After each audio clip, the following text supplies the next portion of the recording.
Good evening and welcome to our board meeting for November 4th. Will the village clerk please take the roll? Mayor Broda. Present. Trustee Boyle. Here. Trustee Carballo. Here. Trustee Kowitzel. Here. Trustee Getz. Here. Trustee Hedek is absent. Trustee Mandel. Here. Village Manager Sprecher. Here. Administrative Services Director Ertmode. Here. Community and Economic Development Director Budzikowski. Here. Marketing and Communications Director Schuster. Here. Finance Director Schiller. Here. Village Attorney Bush. Here. Deputy Village Clerk Arnold. Here. Deputy Village Clerk Curran. Here. And for the record, Trustee Hedek just walked in. Please rise for the Pledge of Allegiance. I pledge allegiance to the flag of the United States of America and to the republic for which it stands, one nation, under God, indivisible, with liberty and justice for all.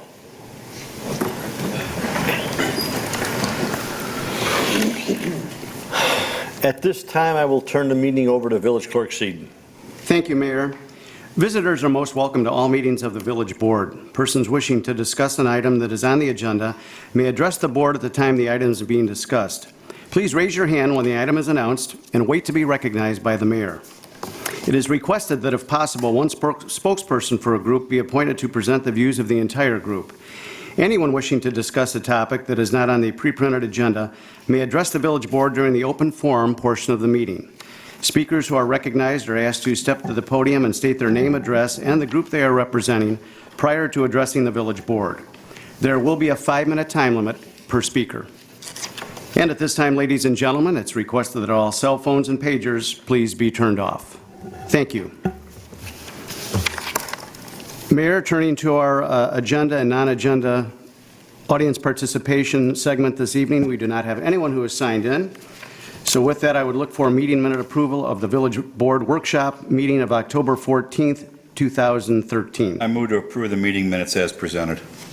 I have one question about the minutes. On page 3, there's a reference to the Lakota Plan of 2006, and I was under the impression the Lakota Plan was earlier than that. This is the top of page 3, the first paragraph.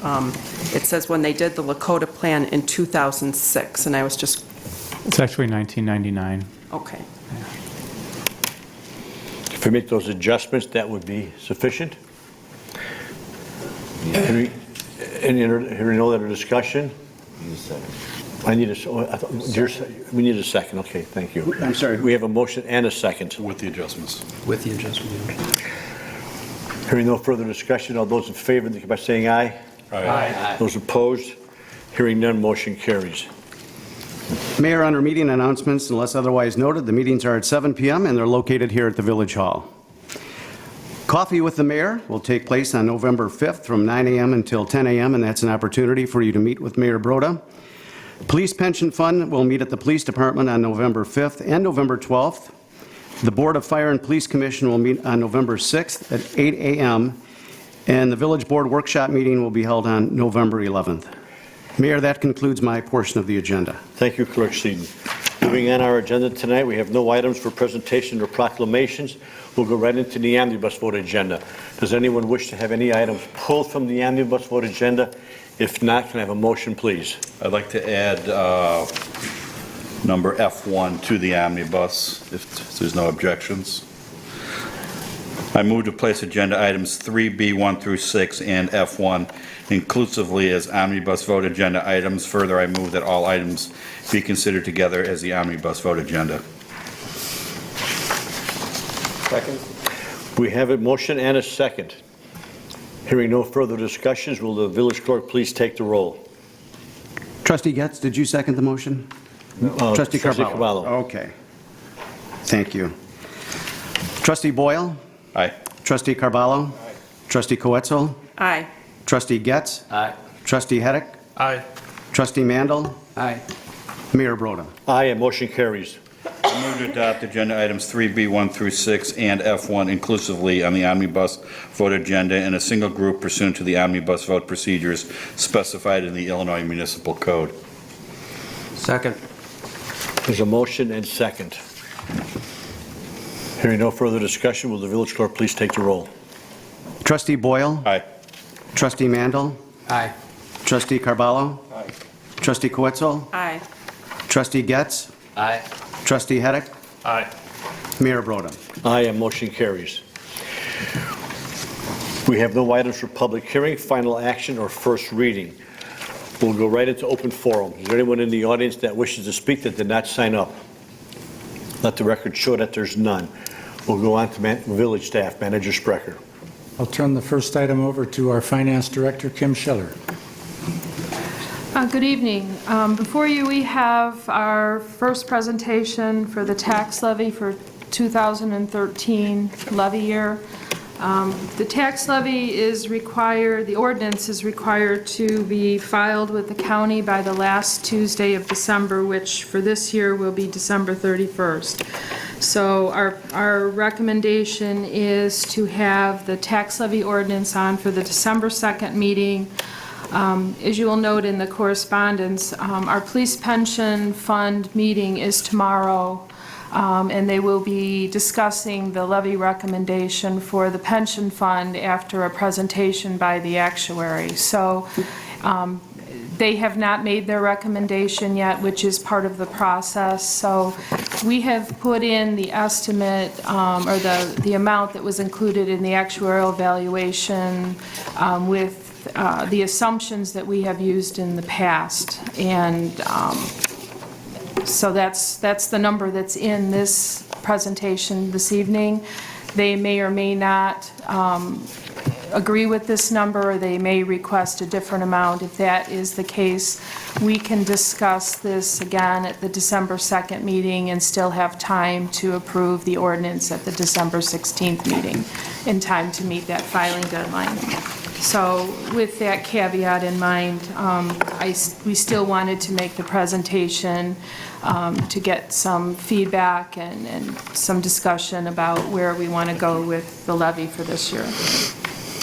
As you will note, there's a Schedule 1 that gives our history of rates from 1980 through the proposed 2013.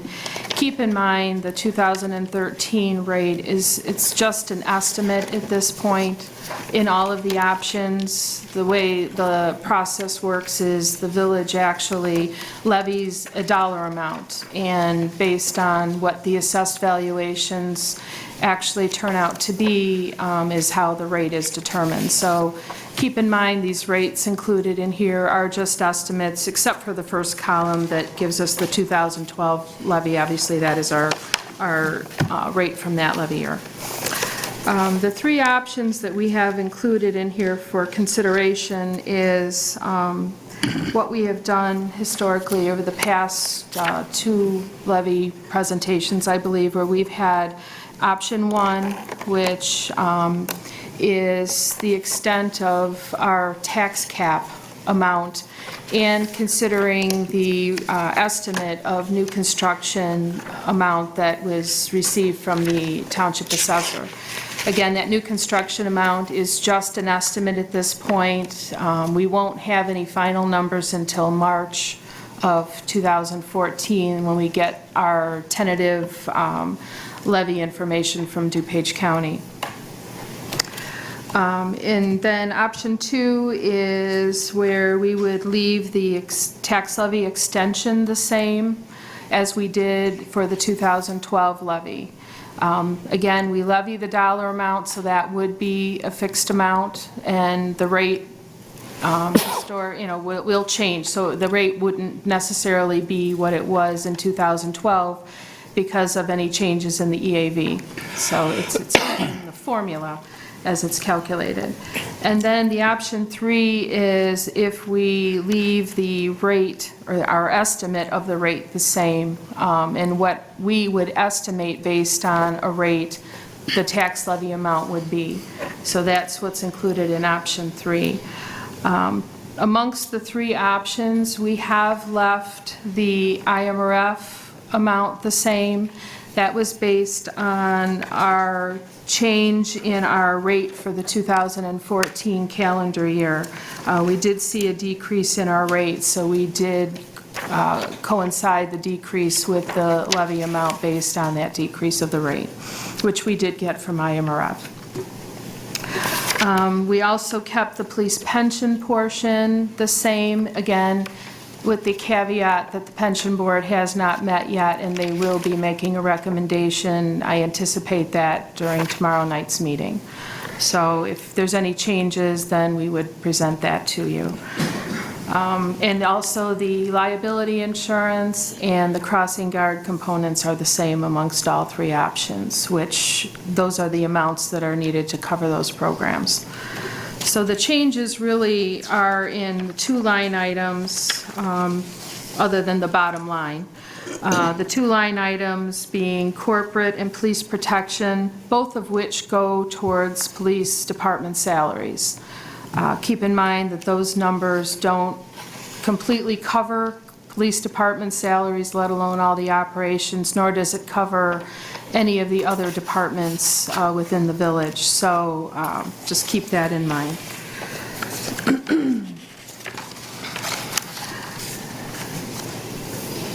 The note on the EAV, the estimate from the township assessor was a 3.75% reduction in the EAV, both in commercial and residential. That isn't to say that that is going to be the way it is for every property. Every property is different, but that's the average township-wide. And obviously, the bulk of our tax levy is Lisle Township, and that's who I've been communicating with. So we've built that reduction in our dollar figures and trying to come up with estimated rates and whatnot. Again, keep in mind, we won't have those numbers until March of 2014. Another component that I wanted to bring up for your consideration was the TIF surplus for the Navistar TIF money.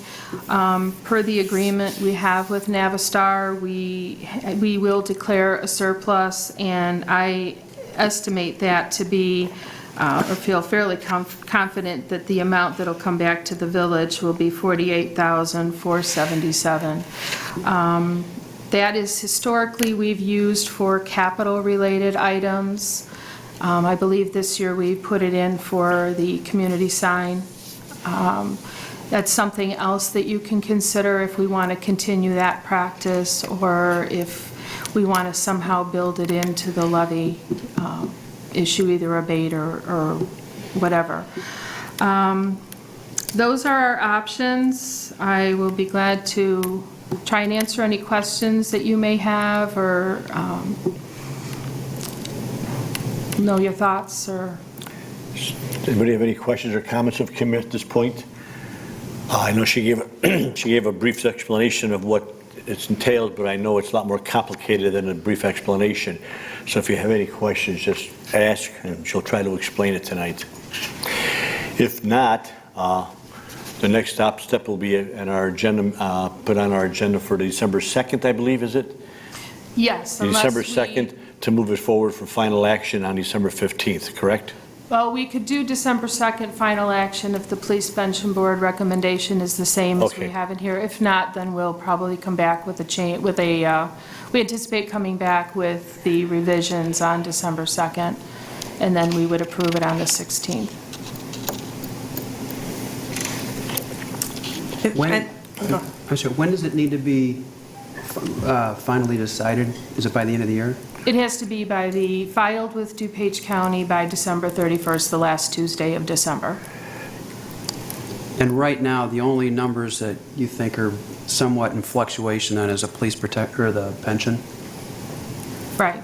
Well, the police pension is based on what their recommendation, then, and it's certainly up to this board to determine if they're going to go along with that recommendation. It's the village board's decision as to what the levy will be for police pension, but I would recommend that we give them an opportunity to review the actuarial valuation and consider their recommendation as well. But yes, I think the only, between the three options where there's any give, it'd be on the police protection and the corporate component, which That's where the difference between the three options and the specific line items, other than the bottom line, that's where they're reflected.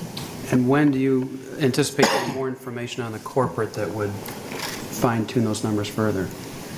Well, we would determine the tax levy at any time. This is just completely the village board's decision as to how much would go into corporate or whatever.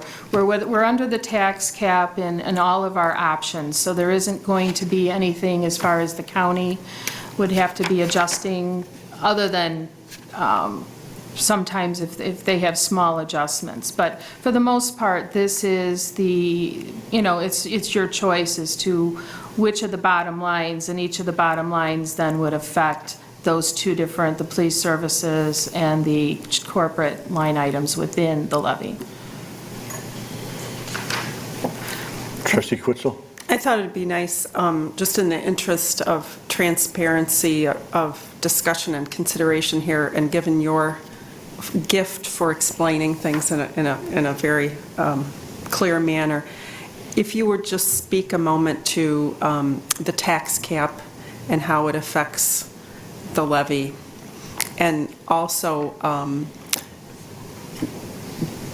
the threats and concerns about other revenue sources beyond the property tax levy that municipalities face. Well, being that we're non-home rule, we are under the tax cap, which means you cannot increase your tax levy, the dollar amount of the entire levy, more than the tax cap or the CPI of the previous year, which is this year 1.7%, or 5%, whichever is less. So it's the 1.7%. They do factor in the new construction component. So basically, you take last year's levy, you determine how much is new construction, you can add that to your EAV, and then you have to, you take the 1.7% first on last year's levy, divide it by what we project the current EAV to be, which is the 929 number that I have in there. And then you add in, and then you come up with a rate. Then you take that rate times the new construction number that we have estimated to be, and then you add that amount to your levy, and that's how you come up with the levy amount under the tax cap, factoring in new construction. So what happens is every year, if you don't levy that amount, then you lose that opportunity in the future. There is I'll call it a one-year option that we have that we just actually found out about last year. I think the township took advantage of that this year, or last year's levy, I mean. And it's you can take a reduced amount, excuse me, and then you can somehow, it factors in over a 3-year period where you can, kind of get that money back, I'll say, over within the 3 years, but it can only be done once. So there's a component like that we can consider as well. But typically, you basically lose that opportunity for that increase in future years when we have that tax cap. Thank you. And then the part two of the question of Revenue sources, yes. We have, obviously, we have seen decreases in particularly our sales tax, losing our 2 car dealerships. Unfortunately, those were corporate decisions and not our individual dealership decisions, from what I understand, which is obviously something that is out of our control. That took a big hit on us.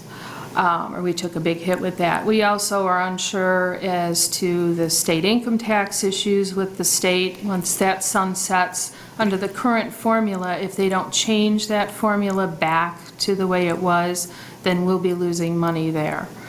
Obviously, we're not sure as to what other issues the state is going to do to us. They took personal property tax money from us, and it looks like they're going to do that again.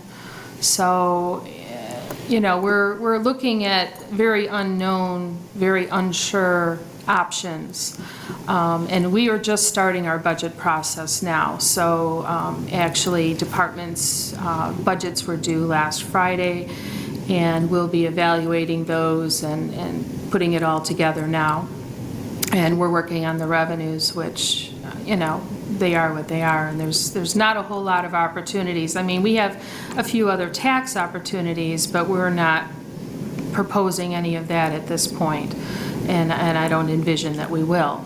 But there's a lot of funding issues, as we had talked about last budget season at one of our workshops. We're looking at the road program, and that our motor fuel tax money has decreased, so there's less of our motor fuel tax money that goes towards the road program. Historically, it was an every other year program. 1 year was out of motor fuel, 1 year was out of street improvement reconstruction, and 2 years of motor fuel money used to be enough for a 1-year road program, and that's not the case anymore. So that means that the general fund is going to have to pick up more of that portion, or we're going to have to scale back our road program, and there's obviously some significant issues with that.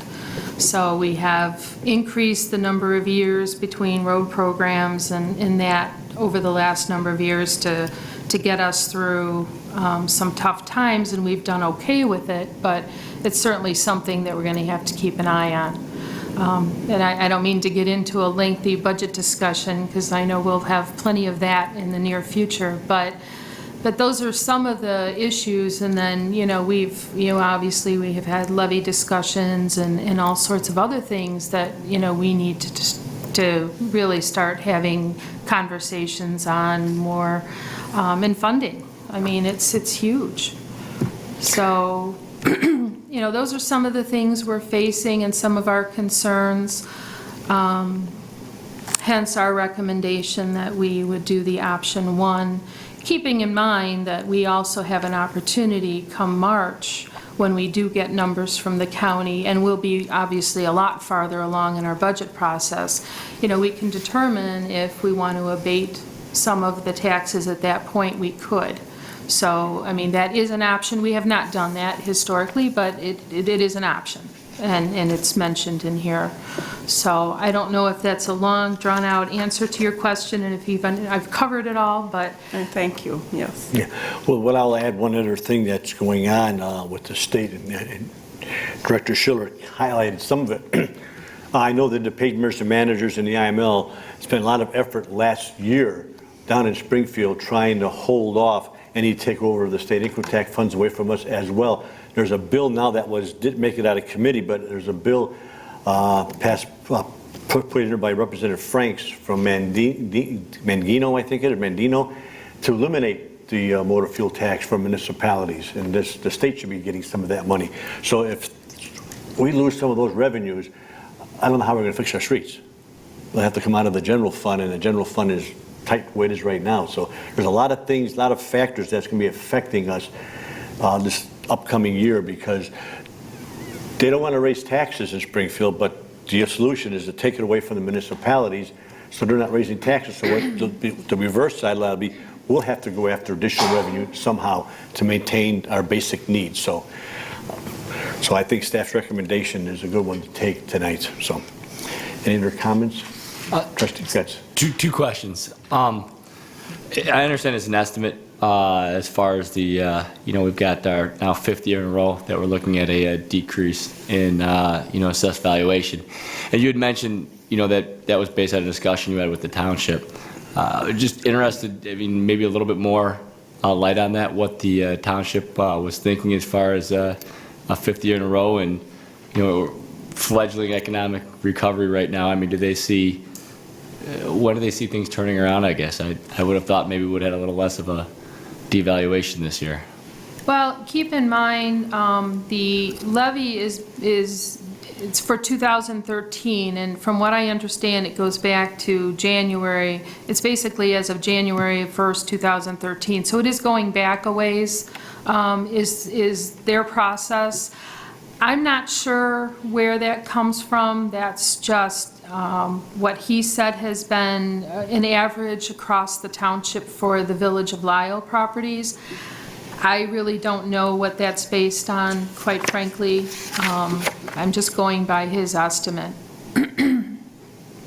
And again, that's not all properties. I mean, obviously, we've seen some increases, particularly in some of the commercial and that, but I think historically, most of the residential has decreased, and I assume that'll happen again. And I did not get into a lengthy conversation with him as to where he sees it from now, as he's just trying to finish up this year. So, Sure. I agree that things are supposed to be picking up, but I'm not sure if we're going to see a change next year or not. I would think it would be coming soon, but I'm not sure when that is. Hopefully. Yes. Hopefully the next one's a positive number. My other question is just to understand again, because I know taxes and arrears and whatnot. So when we talk about, an estimate of new construction, that 11.5 million, that's new construction that was built in what time period? That would have been put on the books through like a couple of weeks ago. Okay. Primarily for us, that's the DuPage Medical Group and the Arboretum Landmark, the apartments, is the bulk of that, is what he said. And actually, Lisle did fairly well in new construction. We did better than most communities that he also has pieces of. So we were pretty lucky, he said. Based upon your question, Trustee Getz, and reading the correspondence, I did go up today and check the assessed valuation on the township's website, and my assessed valuation was dropped by about $5,000. So I don't know what the rationale behind it, because 2 houses away was $4,000 and some was $5,000. So I don't know how they use the numbers, but it's somewhere along the lines. The average is somewhere, but it's going down. And but sad news is our evaluation is going down, but our tax bill won't be, according to everything else. So, is there any other questions by anybody? Trustee Heddich. 2 quick questions. The first one, just to get clarification, the difference between options 1 and 2, is option 1 then the maximum that we could increase this year, and then option 2 is reflective of us sticking with what we did last year? Correct. Okay. That's our estimate at this point. I mean, if we find, and we have to levy now without final numbers. So, we could find that, in theory, we could have maybe levied more. We won't be able to levy, or we couldn't levy more, I'm sorry, or we could have levied more, but we can't after the fact. But we certainly can't levy more than the tax cap. If it turns out that this number were to be a little higher, then they'll just cut it back in March and give us what the tax cap would allow. And that was going to be my other question. When does that get adjusted? Because I know the appeal process for real estate taxes, the filing was just October 31st, so Right. values could still change on houses. Right. So, okay, thank you. Any other questions? Hearing none, someone will make that motion that's in the correspondence. I move to place the 2013 tax levy on the December 2nd agenda for final action pursuant to option 1 of the October 29th staff report. Second. There's a motion and second. Hearing no further discussion, will all those in favor indicate by saying aye. Aye. Those opposed? Hearing none, motion carries. Thank you. Manager Sprecher? We have a correspondence from Kathy Schuster that revisits the restaurant grant discussion from a couple of weeks ago. I think what Kathy has tried to do here is to summarize the guidelines that the board was kicking around last time, and I think it's safe to say that what we're looking for from you tonight is some sort of consensus as to these basic guidelines. Ultimately, the final decision on any grant is going to be made by this body, but we want to at least get on the same page with you as to the basic guidelines. So, Kathy, I don't know if you have anything to add? I think you said it quite well. Well, since the last time we did have this on discussion, we had quite a lengthy discussion on that and some time to think about it, and we had correspondence from Manager Sprecher, from Kathy, and so forth. Is there any questions based upon the guidelines and recommendations that have been set forward as far as the recommendations by Kathy? Just to start off with a quick question, just so I understand, I think I got it, but kind of looking through here, when you use the terms, there's the term remodeling, and then there's the term retrofit, and if you could just maybe explain a little bit what the difference is between those two terms. Well, retrofit would take a site that was an office, for example, any office in site, and put a kitchen into it. So I would call that a retrofit. A remodeling would be an existing restaurant, and they're just sprucing up, maybe changing the kitchen equipment, the chairs, the decor. Okay, so it's that change of use then? Correct, change of use Would put into the is- retrofit yes. category or the remodel category? Yes. Trustee Boyle? Kathy, there was one line there that talked about the grant can't be more than 50% of the total project. I understand that, but my other question would be a realistic cost of the total project, where we have people that thinks they can do a rehab a building for, let's say, $250,000, $300,000, where it should be $600,000 or $700,000. How do we get around that? I mean, how do we address that issue where somebody doesn't have realistic expectations of what it would cost to really do what needs to be done to bring a viable restaurant into this town? Well, if I'm Is there understanding something you that we could add there? If I'm understanding you correctly, you're saying that some folks would not have a good understanding of what it would cost to do a retrofit or bring a restaurant into town? Is that your question? Retrofit an empty building, or Well, one example would be to get several different estimates before we go forward. I'm just wondering if we can put something like that in there so staff has an understanding of bringing realistic projects to us instead of projects that are basically underfunded. They would meet all the criteria that you have there, but the project as a whole in its totality would be underfunded to create a viable restaurant. Does that make sense? Makes sense. I have to give that It's some a thought. I guess it would be a judgment call by staff, but, to turn the key and open up a restaurant usually takes much more capital than a lot of people expect.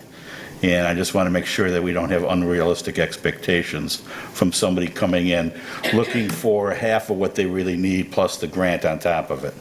Right, It's just something for staff to address in the whole package before it's brought to the board. We will give that some consideration. Okay. One of the things we have done is ask for two different estimates, so that hopefully, the applicant learns as he goes along. And the estimates have to be complete before they bring the grant application forward. So that tends to be somewhat of an eye-opener. Right, okay. Anything else? Good question. Anything else by anybody? I was noticing in the examples is the wrong word, but this, Scenario? right, that's a good word, thank you, scenario of potential grants that could be awarded under this based on most of the places that have expressed intent so far. And I'm just noticing that totals up to about $250,000 already. And I just bring that forward in light of our discussion that this likely is not going to be an ongoing program because it's not sustaining or replenishing the funds. So I just point that out and we had talked about a $200,000 being available, so we're already in this scenario overreaching potentially what would be available if everybody who's expressed interest so far came forward and perhaps folks beyond that. Well, one of the reasons we put together some of those scenarios is to give the board an idea of what to expect if different types of scenarios did present themselves. So you see, try to think of all the possible ones that could materialize. Most likely not all of these will, but yes, the board would have to make a recommendation. Is it first come, first serve? We have applicants waiting for decisions, so as we move forward to those, you're going to continue to see the balance decrease, and at that point, that is going to be a decision you make to keep going or to halt. I would just conclude from my point of view, and it's my opinion, we allocated X number of dollars. When X number of dollars is gone, that's the program is over. So we don't have anything more than that. We don't grow money here. So you have to look at which ones come in and pick the ones that we want or don't want and make the award. Now, the examples that Kathy put forward are just examples, as she pointed out. And what if? Some of these probably would not materialize, but some would, because they've been out there for a long time. So I think the first come, first serve sums it up. So. Isn't the money being replenished, though, as far as the hotel tax, that's a portion of that going into? I'll let Manager Sprecher address that, but Well, I think that would be your decision on an annual basis as we do the budget. To me, that would be something that would be, maybe we could develop some kind of a fund that would replenish itself, or try to build up a fund going forward through the hotel motel tax that is kind of dedicated for some kind of business incentive type fund. I don't know if that's possible, but. Well, anything is possible. If the board wishes to do that, we could keep the $200,000 floating every year. If it's not used, it keeps rolling over. If we use some of it, add the difference to it. That would be a board decision if we wanted to continue that. But we have to also keep in mind is the dollar amount that we have in the hotel motel tax hanging in there for a lot of the other activities that we're involved with. So we have to make sure we don't go negative. And I think the projection a couple of years back, we were going negative in the future. I see the head Yes. nodding. Yes. There is a finite amount of money that would be available in the hotel motel tax fund if we continue utilizing it the way we're utilizing it. Where we're spending, the last number of years anyway, we've been spending more than 100% of what we're taking in any given year. So those reserve line numbers will keep diminishing as these types of programs are taking some of that reserve money, because basically the current hotel motel tax money coming in covers the LCVB, it covers the various activities downtown, Eyes to the Skies fireworks and personnel costs with that, and all of those components really are taking 100% of the current year receipts. So, yeah, these are out of reserve funds, and once those are gone, those are gone. So you would have to come up with other funding at that point if that's what the board so chose to do. So the answer to your question, Trustee Karbala, we could add more to it every year if we wanted to bring it up, keeping in mind what we have in the budget. I mean, what's in the fund. Trustee Endel? Yes, a question.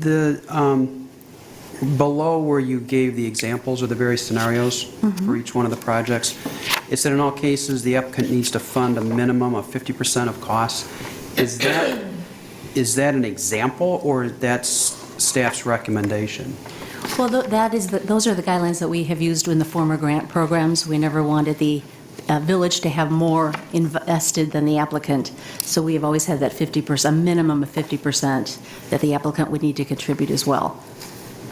So if we would approve, this is a model going forward, we're not locked into that 50%, correct? I mean, because in my opinion, it should be a lot higher than that. Correct. Most likely it will be when you're talking about retrofitting a restaurant, bringing in a new restaurant. The costs are going to be much higher. And I gave you the variety of scenarios so that you could see the range of what you could anticipate awarding. So, anywhere from, I think the highest was 60,000 here, and a range of 30 to 60,000, just to give you a feel for that. Most likely, it's going to cost quite a bit more to put a restaurant in a retrofit or transform. Okay. But we have that base protection in there for us. Okay. And the second question, I apologize if this has been covered in the past, but being new to this grant program, for significant expansions or even, a new business, if we would, is rebating, the sales tax, would that be a whole separate program? And that could not be part of this then? That would be. Correct. That would be a separate program on the sales tax. That would be, in addition to the grant program. Because we could do, for an example, if we had, just say Honda of Lisle decided to do another remodeling because he wanted to bring in another car dealership in and put it alongside the Honda cars. And he said, I expect my growth to grow X number of dollars over my current, like we did before. We could give him a sales tax rebate, which I wish he would, bring another car dealership in here, but that's what we could do. That is two independent programs. Okay. Thank you. Trustee Heddich? Yeah, I guess I would like to suggest two modifications. One would be a maximum grant amount. If we're only talking about 200,000, we do two at 60,000. We're depleted a good chunk of the funds. I'd rather have more available for potentially more restaurants, so I'm just going to throw out like 40,000 as a cap, just an idea. And then the second thing I'd really like to see in a program is a verification of their ability to fund. So whether they have a loan approval, whether they have the cash capital, I want to know that they have capacity to do what they're looking to do. So not only what Trustee Boyle said as far as having the budget accurate, but that they also have the available funds to perform on that budget. Because if they have to rely on us to get this done, they're setting themselves up for failure. I'm going to ask a question. Kathy, don't we have that pretty much covered? Because when we're talking about these dollars, they do not go back to the business until they are done, correct? Correct. This is a reimbursement program, so the village will not reimburse until we get waivers of liens from all the contractors and an occupancy permit so that they're ready to go. But during the application process, there is a request for financials. So we have to ask for quite a bit of financial information, and that's where that information would most likely come out. So that- And those I are think very good your- points I think that you're making, your I think. concerns are covered with that process that we have in place already. I guess, the suggestion was putting a cap on it. I guess, that's assuming we keep it $200,000 and that money goes away, it's gone. The other hand, as Trustee Carballo brought up, is that if we want to refund it every year based upon some number. We can put the cap in right now, let's say 40. This is all a recommendation process Right. anyway. So we can go over that if we want to, but we could definitely, and I agree, put the cap at 40 then. I don't think we should cap it at 40. Based on the numbers that were provided by the staff, I think that we should cap it at 60. And, it seems pretty reasonable based on all the factors, the base grant, the demo, the owner purchasing, and new business. So I think 40's, especially for the businesses that are coming before us now, I think that 40's a little bit low. Maybe a quick question along that lines, and if you covered this already, I apologize, but to look at it a little bit from a return on investment standpoint, so we invest $50,000 in a 4,000 square foot restaurant, liquor license, open 7 days a week for lunch and dinner. What kind of payback window are we looking at from taxes generated from that restaurant? Would we get our $50,000 back in 2 years, 3 years, 4 years as far as taxes generated? What was the payback period? Well, we've talked about an ROI, I believe, at the last meeting, and that was a little difficult to accurately measure because you're dealing with estimates. We can determine property tax increases with some certainty, but the sales tax is a little bit up in the air. We can calculate it, but we have left it out of this equation because it really depends on the estimator. And any guesses? I mean, Well, for example, we did work it out with the Yerba Buena application that was before us, and we had, the average cost was, the award as a percentage of the project cost was about 3.5%, just to give you an idea. And we determined that the ROI, or what we would get realized in profit each year would be an additional $7,100 Per year. per year. So depending on what we gave them, that would be the return. Okay. But again, that's based on estimates and who's doing the estimating and how realistic they are or how successful they actually are. So while we will calculate that when we turn in the application to you and you'll have a worksheet, we don't take that into, we don't make it part of the formula just because of the uncertainty of it, but you will know it. What we're saying, are we not, is that we don't have access to the numbers from the Department of Revenue as far as sales taxes We are could, concerned. after the fact, a year from now, when they're successful, we could actually ask the Department of Revenue to provide us with the numbers, and if they did get a written request, they would submit the numbers to us. But that's on the other end, so that's after the fact, and we have already made the grant determination up front. So. Does the Department of Revenue provide that to non-home rule communities? I don't know if they give us the details, they give us a number. They do if the taxpayer requests that they do. Okay, And that's what we require of all of our sales tax Okay. rebate agreements, that they have to send a letter to the Illinois Department of Revenue giving them authorization to provide me with the dollar amounts on a quarterly basis is what they're doing now. okay. And it's usually for a finite period of time. Usually it covers the agreement period plus some, is how it works now. But they have to authorize that, otherwise we don't get that information. Any other questions? So I guess if we're looking at 7,000 as the number, back to the 40,000 versus 60,000, I guess, conversation that was going on here, it would seem from a return standpoint that 40 to 50 would maybe be more the area we'd want to be in versus 60, right? I mean, if you're looking 7, 8 year, return period on your investment. You could eliminate the base grant, that would automatically reduce the award by 10,000. That would be somewhat of an easy fix, but I know several of the board members weren't particularly sold on the base grant award during our last meeting. It's an option. I agree it's important to look at the return on investment, and the other thing would be, beyond that though, is the generated foot traffic and a way to, and we're not limiting it to downtown, so maybe foot traffic, generated traffic, not put the adjective in front of it. I don't know what the metric would be, how to measure that metric, additional seating capacity, or something like that.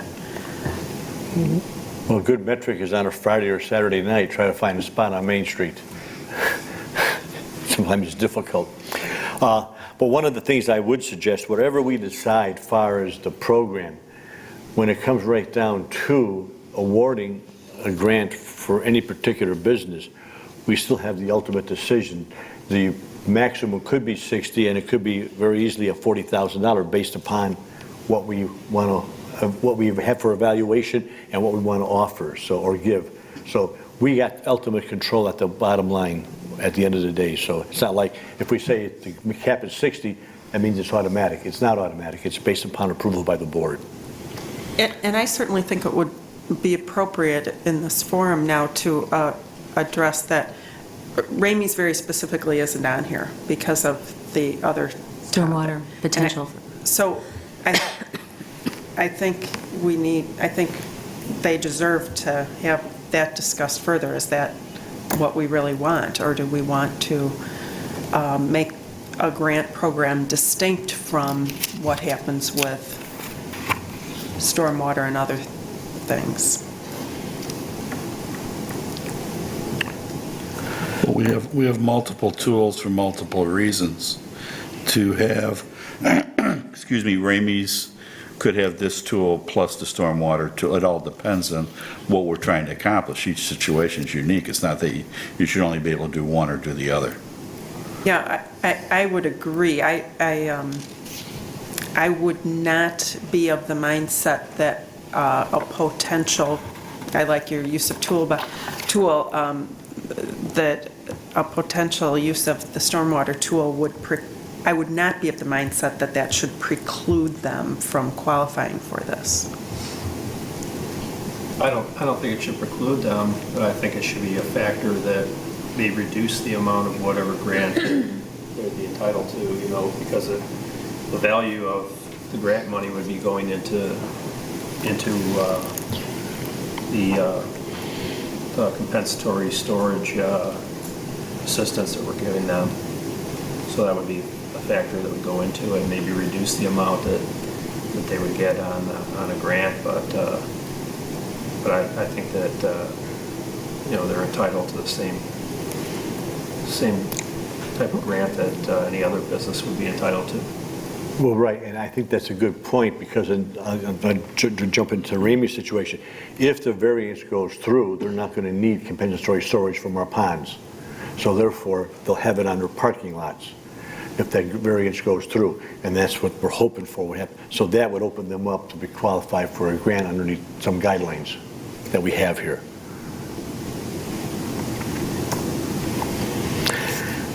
We do have a recommended motion from staff if we want to take that direction to go forward, or we want to modify that direction. So I'll yield to the board on how they want to handle something.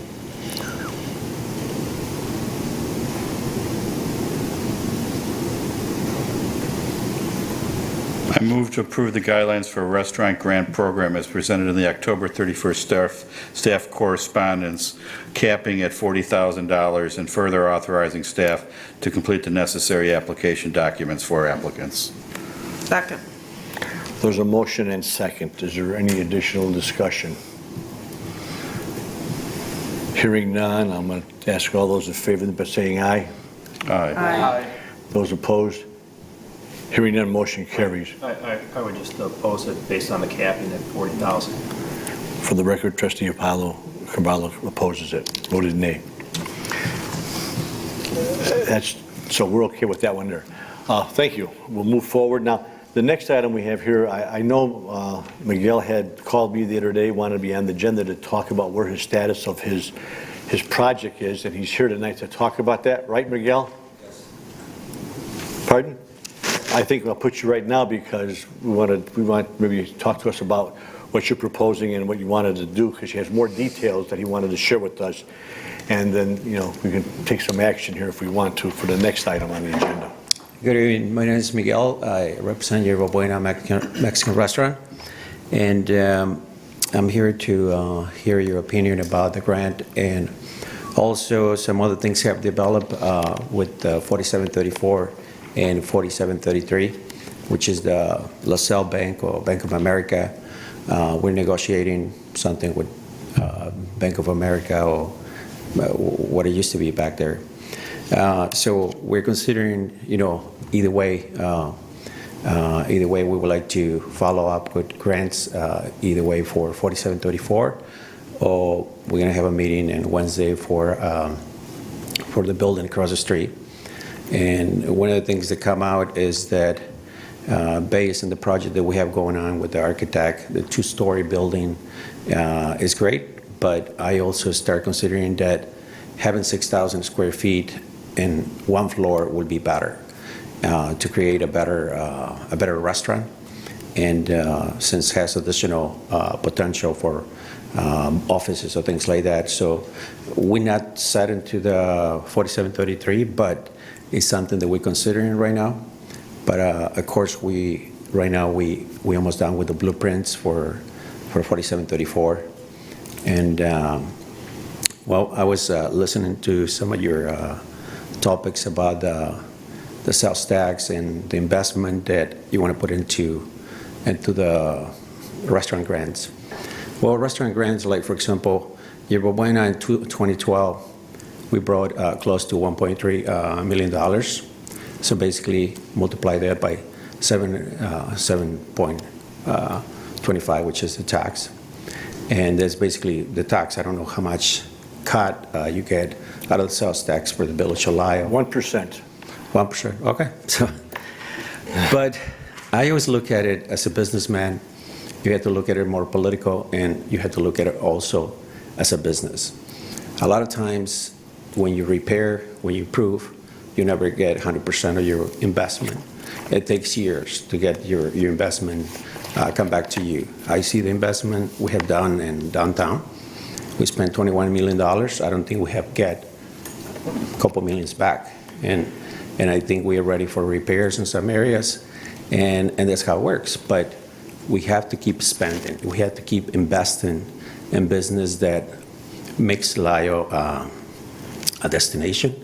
I know my restaurant is a destination, but we are a town that we're not a destination. So we have a very limited parking. So I'm considering all these things, but I am going to be in Lisle. I would like to continue in Lisle for another 10, 15 years. And I think I'm going to do the best I can to continue and support the Village of Lisle. I know you guys have been supporting me all these years. Great decisions. The patio, I think, since we did it, it really exposed the restaurant a lot more. And so any questions you have as far as when you're going to make an investment, for example, everybody's today, the real estate market is down. If you improve in your property, in your home, or anything that you do, and you replace a window, you're going to spend amount of money to replace a window that exists already. So for that case, you're never going to get the revenue. The same thing with restaurants. In restaurants, you spend so much money, and it's high failure. So we have we've been grateful for 13 years.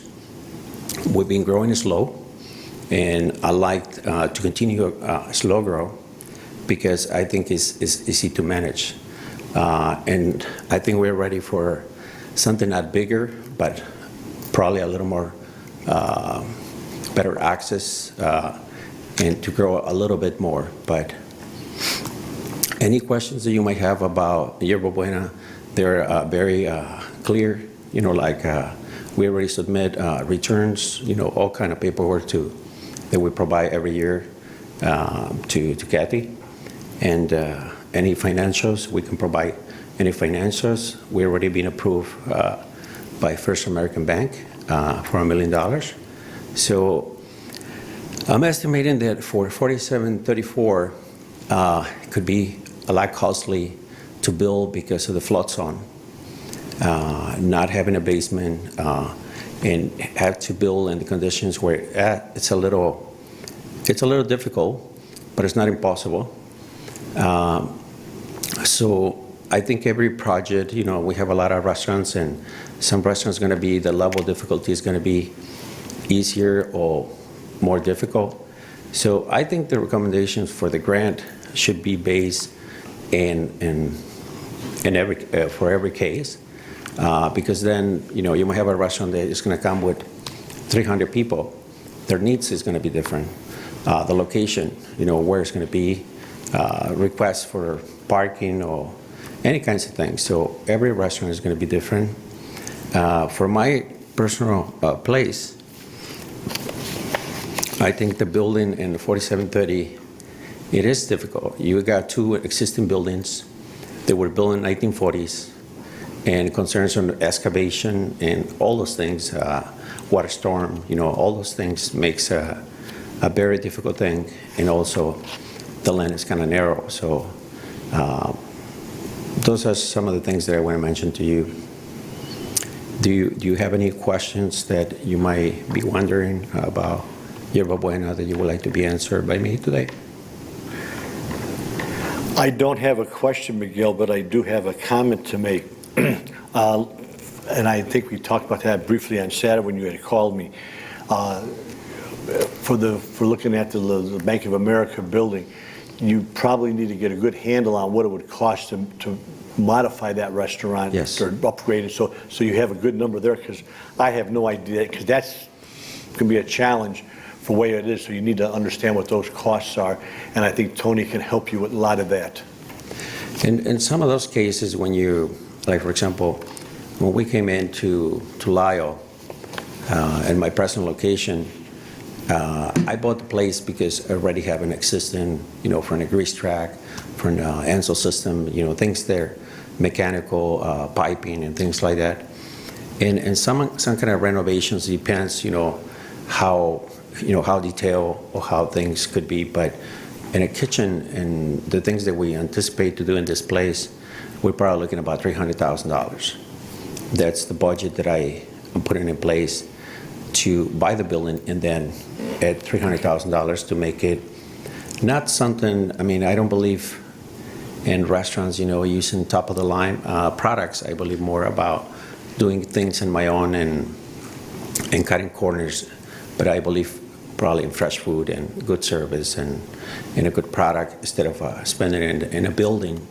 I think is customer service what I sell.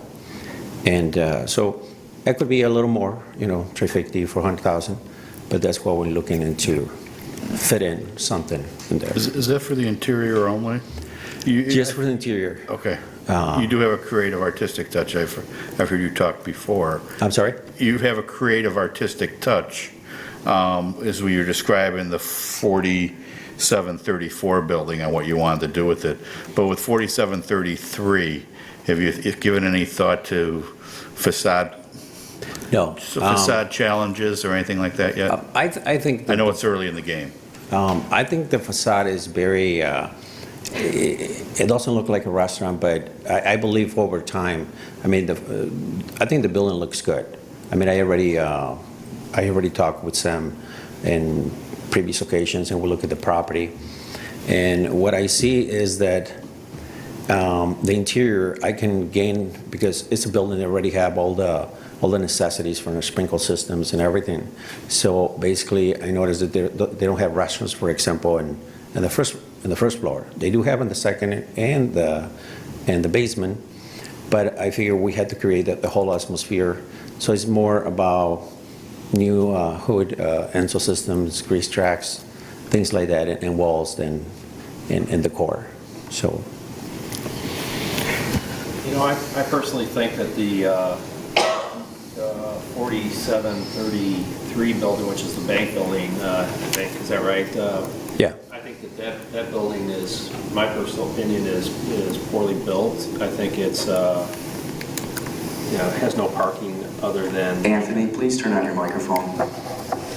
It has no existing parking in that lot. That property is owned by the shopping center there. All the parking in that building. Yes. And to me, it seems that building, my personal opinion is that building should be demolished and that the whole shopping center should be rebuilt. But I thought that you were coming before us tonight for the 4734 building and asking for a grant for that project. That's what personally, that's where we are at, but there's a new, and I guess in business, you got to look what fits the best of the restaurant. Like I look at, I hear you comment before, well, it doesn't have any parking. Any place downtown doesn't have any parking. Besides the strip mall. So that's a scenario there we have to, like Mayor Brother said in the past, if we ever have a problem with parking lot, that'll be a good problem. But I think in the future, yes, we're going to need some parking. But we're at downtown, so, probably like any downtown in the future, we got to build towers or something to accommodate that problem. But I think I would like to have the problem, with parking. The building, I personally inspected, I like construction, and I'm pretty sure if you build for a bank, they're going to build really safe and really strong. I look at it from top to bottom, and it's a little bit of a challenge because we're taking a lot more property than what we need, like the second floor. But then we're looking at how much it's going to cost to build our building.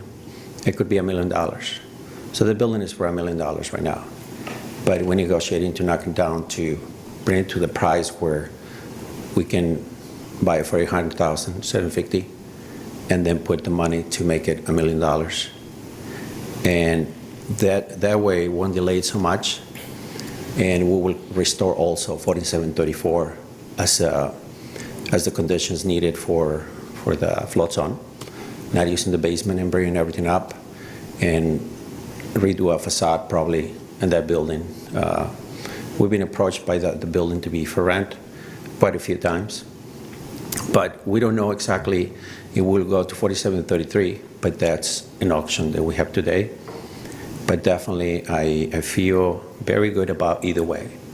But definitely, we would like to hear something about the grant. And like I said, you have to look at it. You have to work with what you have in downtown. And of course, I know that we're all trying to gain more business, more revenue. But I think it's going to be spending more money. There's no way, like I hear everybody wants to cut taxes, everybody wants to cut, in spending. But when we don't spend, we don't grow. And I think in the 13 years that I've been here, I see more business in and out. I mean, I'm the lucky one, I guess. And but I think in the future, if we move to 33, I'm considering opening another business in 4734. So I would like to continue growing, staying local in Lisle, and I just need your help to continue doing that. Well, thank you, Miguel, for the update. And I think that, we've got some things to consider. And I think in either way, in either case, you could probably, look at some sort of assistance in what you're going to be doing with either location, but that'll be determined by how everything falls into place with the grant program. Okay. Okay. Thanks so much. Any questions by board members? I just want to make a little brief statement. I see Jerry Reynolds is in the basement there, in the audience tonight. No, she don't have a basement. I just noticed that they've got the construction fencing up, and there was equipment moving out in the parking lot today. So there's a lot of activity on the site. And just wanted to say congratulations. Things are starting to move, and I know that things are going with the county. So we'll see how that all works out. So looks like things are looking up. So I just wanted to share that for those who are listening at home as well as the board, in case you haven't passed by there today. Moving on our agenda, is anything else, Manager Sprecher? No, thank you. So we have a proposed, a potential motion here with regards to Yerba Buena. Is it premature? Yes, I think so. I think it is. I think it is. That's why I think it is right now. I just, in the interest of giving Miguel some peace of mind about what he can expect, it would be nice to. But we got to know what he's going to be doing, for sure. So that has to be the direction. So I think that's why I said any direction he takes, I think there'll be some assistance, some grant money going after him. So with that, moving on to Village Attorney. Nothing tonight. Thank you. Trustee Boyle. Nothing tonight, thank you. Trustee Carballo. Nothing, thank you. Trustee Kuitzel. No, thank you. Trustee Getz. Nope. Trustee Heddich. I just would like to congratulate the Lisle Rotary Club on a fabulous fundraiser on Friday night supporting veterans and active military personnel. So, and for those who went, thank you. That was a very good event. Trustee Mandel. Nothing, thank you. Okay, can I have a motion, please, to go into executive session? I move to adjourn the regular meeting and go into closed session to discuss the appointment, employment, compensation, discipline, performance, or dismissal of specific employees. Second. There's a motion and second. Hearing no further discussion, I'll ask the village clerk to please take the roll. Trustee Boyle? Aye. Trustee Getz? Aye. Trustee Carballo? Aye. Trustee Kuitzel? Aye. Trustee Hedrick? Aye. Trustee Mandel? Aye. Mayor Broda? Aye, and we're adjourned to executive session.